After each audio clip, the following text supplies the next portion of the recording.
സത്യനും ശ്യാമം വന്നു. ഞാൻ അങ്ങോട്ട് ചെല്ലട്ടെ? ശരി മോളെ.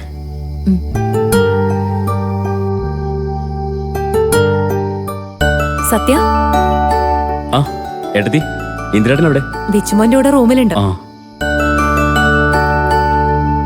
സത്യ, ഒന്ന് നമുക്ക് അദ്ദേഹത്തെ പോയി നോക്കണ്ടേ?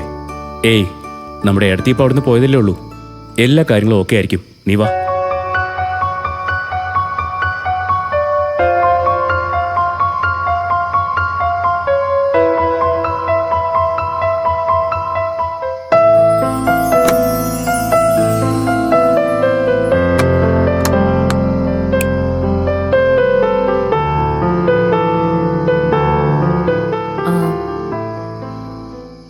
ഇന്ദ്രേട്ട, ഒരാള് ഒരു കൊലക്കുറ്റം ചെയ്താൽ പോലും അയാളെ ജീവപര്യന്തം ശിക്ഷ കഴിഞ്ഞ് വരുമ്പോ വേണ്ടപ്പെട്ടവർ അയാളോട് ക്ഷമിക്കാനും സ്വീകരിക്കാനും ഒക്കെ തയ്യാറാവും. ഇന്ദ്രേട്ടന്റെ അച്ഛൻ ആരെയും കൊന്നിട്ടൊന്നുമില്ലല്ലോ. കുടുംബത്തിന്റെ ബാധ്യത തീർക്കാൻ വേണ്ടി ഗൾഫിൽ പോവാൻ ശ്രമിച്ചെന്നല്ലേ ഉള്ളൂ. എന്നിട്ട് കുടുംബത്തിന്റെ ബാധ്യതയെല്ലാം തീർത്തോ അയാള്? ഇല്ല, അതിലദ്ദേഹം പരാജയപ്പെട്ടു പോയി. നാട്ടില് കുടുംബം കഷ്ടപ്പെടുമ്പോ അദ്ദേഹം സുഖിക്കായിരുന്നില്ല. മരുഭൂമിയിൽ ഏതോ ഒരു ഫാമില് നരക ജീവിതം അനുഭവിക്കായിരുന്നു. എന്റെ അനു 18 വർഷം ഒരു വിവരം പോലും പുറത്തറിയാത്ത വിധം ആടുജീവിതം നയിക്കുന്നവരൊന്നും ഇപ്പൊ ഒരു മരുഭൂമിയിൽ ഇല്ല അനു. അല്ല, ഇപ്പൊ ഉണ്ടാവില്ലായിരിക്കാം.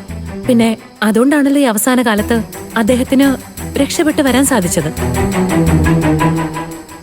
അല്ല, നിങ്ങളൊക്കെ കരുതുന്ന പോലെ കുടുംബത്തെ ഉപേക്ഷിച്ച് ഗൾഫിൽ പോയി അവിടെ നിന്നുണ്ടാക്കിയ കാശൊക്കെ അവിടെ തന്നെ ദൂർത്തടിച്ച് പാപ്പരായി വന്നോന്നല്ല മനുഷ്യൻ. 18 വർഷം മരുഭൂമിയിൽ വേർപ്പൊഴുക്കിയിട്ടും അദ്ദേഹത്തിന് കിട്ടിയ സമ്പാദ്യം അനാരോഗ്യം മാത്രം. അദ്ദേഹം പോയപ്പോ ഇവിടെ അമ്മയും കൂടപ്പിറപ്പുകളെയും താങ്ങി നിർത്താൻ ഇന്ദ്രേട്ടനുണ്ടായിരുന്നല്ലോ. നിങ്ങൾക്കൊക്കെ വേണ്ടി കടൽ കടന്നു പോയ മനുഷ്യന് ഒന്ന് മിണ്ടാനും പറയാനും കൂടി ആരും ഉണ്ടായിരുന്നില്ല. അത്രയ്ക്ക് ഒറ്റപ്പെടലും ഇരുട്ടും നിറഞ്ഞതായിരുന്നു ആ ജീവിതം.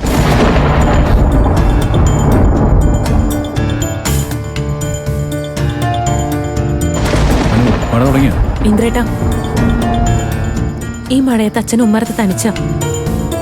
എന്റെ അനു, നീ എന്ത് പറഞ്ഞാലും അദ്ദേഹത്തെ വിളിച്ച് അകത്ത് കടത്താനൊന്നും എന്നെ കൊണ്ട് പറ്റില്ല. പിന്നെ വലിയ മരുഭൂമിയിൽ ജീവിച്ച ആളല്ലേ.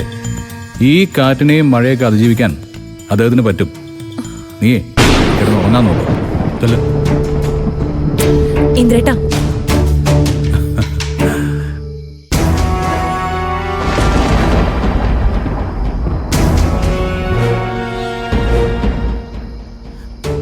ഇന്ദ്രേട്ടാ, അദ്ദേഹത്തെ അകത്ത് വിളിച്ച് കിടത്തൊന്നും വേണ്ട. പിന്നെ ഞാൻ പോയി അവിടെ കൂട്ടിയെടുക്കണം? അതല്ല ഇന്ദ്രേട്ടാ, അത് അദ്ദേഹത്തിന് പുതയ്ക്കാൻ നല്ലൊരു പുതപ്പ് പോലും ഇല്ല. സുഖമില്ലാത്ത ആളല്ലേ. പിന്നെ തണുത്ത കാറ്റൊക്കെ അടിച്ചാ അസുഖം കൂടും.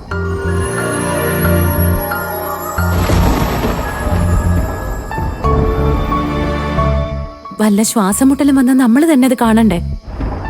അതിനിപ്പം ഞാൻ എന്ത് വേണമെന്നാ നീ പറയുന്നത്? അത് ഇന്ദ്രേട്ടനൊന്നും വേണ്ട. ഇവിടെ ഒരു കമ്പിളി ഇരിപ്പുണ്ട്. ഞാനതൊന്ന് അച്ഛനെ കൊണ്ട് കൊടുക്കട്ടെ?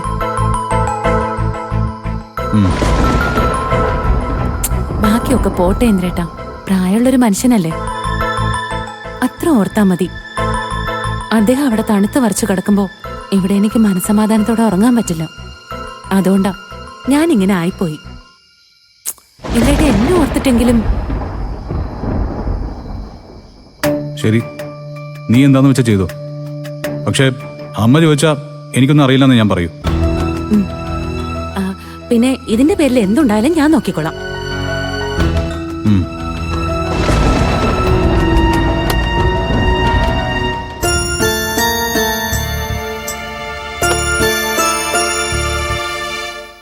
ഇന്ദ്രേട്ടാ, എന്നാ ഇത് കൊണ്ട് കൊടുത്തിട്ട് വരട്ടെ?